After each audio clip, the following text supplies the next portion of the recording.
Hello guys, welcome back to my channel. তো চলে আসলাম আবার একটা ব্লগ ভিডিও নিয়ে। আশা করি তোমরা আমার ভিডিওগুলো দেখবে, পছন্দ করবে। তো এর মধ্যে অনেক কিছু হয়ে গেছে। আমি বাবার বাড়ি থেকে শ্বশুরবাড়িতে এসেছি প্রায় আজ 15 দিন, কিন্তু অসুবিধার জন্য ভিডিও পোস্ট করা হয়নি। আজ শ্বশুরবাড়ি থেকে আবার বাবার বাড়িতে যাচ্ছি, সেখানে গিয়ে অনেক দিন থাকবো। তো আমি পুরো রেডি হয়ে গেছি, এখানে এবার বেরোতে হবে। আমি আর আমার শাশুড়ি মাই দুজনেই যাচ্ছি, উনি আমাকে দিয়ে চলে আসবেন। তো এই হচ্ছে আমার লাগেজ। আমি ফ্যান ট্যান সব নিয়ে যাচ্ছি, কারণ যা গরম পড়েছে ওই ফ্যানটা আগের দিন বর নিয়ে এসেছিলো। আর জানিয়ে রাখি, আমার হাজব্যান্ড বাড়িতে নেই, ও কাজে চলে গেছে। তো বেরোনোর সময় একটু তুলসী মঞ্চে প্রণাম সেরে নিলাম। তো তারপরে বেরিয়ে পড়লাম। আমি দেখলাম আমার আগে সব ব্যাগপত্র নিয়ে শাশুড়ি মা আগে আগে হেঁটে যাচ্ছে। তো সামনেই টোটো দাঁড়িয়ে ছিল, টোটোতে আমাদের রিজার্ভ করাই ছিল, ওই টোটো করেই যাব।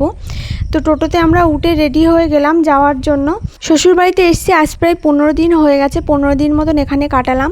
এবার এখান থেকে বাবার বাড়ি যাব, ওখানে গিয়ে অনেক দিনই থাকবো। কতদিন থাকবো তার হিসাব নেই, কিন্তু অনেক দিনই থাকবো। তো পরপর তোমাদের আপডেট দিতে থাকবো। যদি পছন্দ হয় তো অবশ্যই আমার ভিডিওটা দেখো। এই যে সোজা আমি বাবার বাড়িতে চলে এসেছি, এসে দেখি কারেন্ট নেই। কিছুক্ষণ পরে কারেন্ট এসেছিলো। তারপরে শাশুড়ি মা সবাই কিছু টিফিন করে ওরা বেরিয়ে পড়েছিল, ওরা আর দাঁড়ায়নি। তারপর আমি একটা সিঙ্গাড়া খেয়ে ঝটপট কাজে লেগে পড়লাম, কারণ যেগুলো আমি নিয়ে এসেছি সেগুলো তো আমাকে গোছাতে হবে না। এটা আমি বানিয়েছিলাম, এটা আসলে বাটা ঢাকাত্তা। তো আরও এরকম আমার কাছে আছে, এগুলো বানাতে বেশ ভালোই লাগে, উলের জিনিস। তো ঘরের অবস্থা তো খুবই কঠিন, আমি একদম চারিদিকে সব পাতিয়ে ফেলেছি। আসলে এখানে একটু অনেক দিন থাকবো বলে প্ল্যানিং নিয়ে এসেছি, তার জন্য একটু জিনিসপত্র বেশি হয়ে গেছে। তো 2-3টে ব্যাগ হয়ে গেছিলো, তার জন্য টোটো রিজার্ভ করে আসতে হয়েছিল। ওই জন্য অনেক জিনিস হয়ে গেছিলো। এবার সেগুলো এখানে এসে ভালোভাবে গুছিয়ে না রাখলে আমি অনেক দিন থাকবো, তার জন্য। না হলে অল্প সময় কিছুদিন হলে আমি ব্যাগের মধ্যে সব কিছু ভাঁজ করে রেখে দিয়ে তার থেকে বের করে করে ব্যবহার করি। তো এক এক করে আমি গোছানো শুরু করলাম। এখানেও আমার অনেক কিছু জামা কাপড় ছিল। এই যে এটা হচ্ছে আমার স্কুলের শাড়ি। তো বাবার বাড়িতে আসলে পুরনো জামা কাপড় দেখলে অনেক পুরনো স্মৃতি মনে পড়ে যায়। স্কুলে শাড়িটা পরে গেছি, বেশিরভাগ যাইনি কিন্তু গেছি অনেকবারই। তো খুব মিস করছিলাম শাড়িটা দেখার পরে, যে স্কুলে সেই দিনগুলো হারিয়ে গেছে। তো এটা আমি যত্ন করে রেখে দিই। এইসব কাপড়গুলো তো নষ্ট করা একদমই যায় না, কারণ এগুলো হচ্ছে জীবনের একটা গুরুত্বপূর্ণ স্মৃতি। তো শোকেস আলনা গোছাতে গোছাতে আর একটা জিনিসও পেয়ে গেলাম। এই যে জামাটা দেখছো, লাল একটা জামা।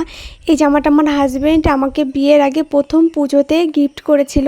তো এটা এইভাবে থেকে থেকে দলা হয়ে গেছে, প্রায় নষ্টই হয়ে গেছে, পরা হয় না। এখন তো আমার গায়ে হবেই না অবশ্য, আগে হতো। তো জামাটা খুব সুন্দর ছিল। তো চোখের কোণে জল আসার মতন স্মৃতি সব বাবার বাড়িতে থেকে যায়। আর আমরা মেয়েরা সব কিছু ছেড়ে শ্বশুর বাড়িতে গিয়ে নতুন জায়গায় নতুনভাবে নিজেদেরকে গুছিয়ে নেওয়ার চেষ্টা করি। তো যাই হোক, বাদ দিয়ে একটু ইমোশনাল হয়ে শেষ পর্যন্ত আমার সব কিছু গোছানো একদম পুরো কমপ্লিট হলো। তো দেখেও ভালো লাগে যে ঘরের মধ্যে সব কিছু গোছানো আছে। তো তারপরে দেখে নাও লাস্ট ফিনিশিং কেমন হলো। আমি ঘরটা গুছিয়ে ফেললাম এসেই। এই যে এই ঘরটাতে আমি বিয়ের আগেই থাকতাম, বিয়ের পরে সেই ঘরটা ছেড়ে অন্য কোনো ঘরে যেন আমার ভালো ঘুমই আসে না। তো যতই হোক, ঘরটা যেমনই হোক, খারাপ হোক ভালো হোক, আমার ঘর বলতে পারি এটা আমি। তো বাইরে জানলা দিয়ে পিছনে আমাদের দেখো পাট চাষ করেছে। কত পাট হয়েছে জানি না, পাটগুলো বড় হলে আরও কত গরম লাগবে।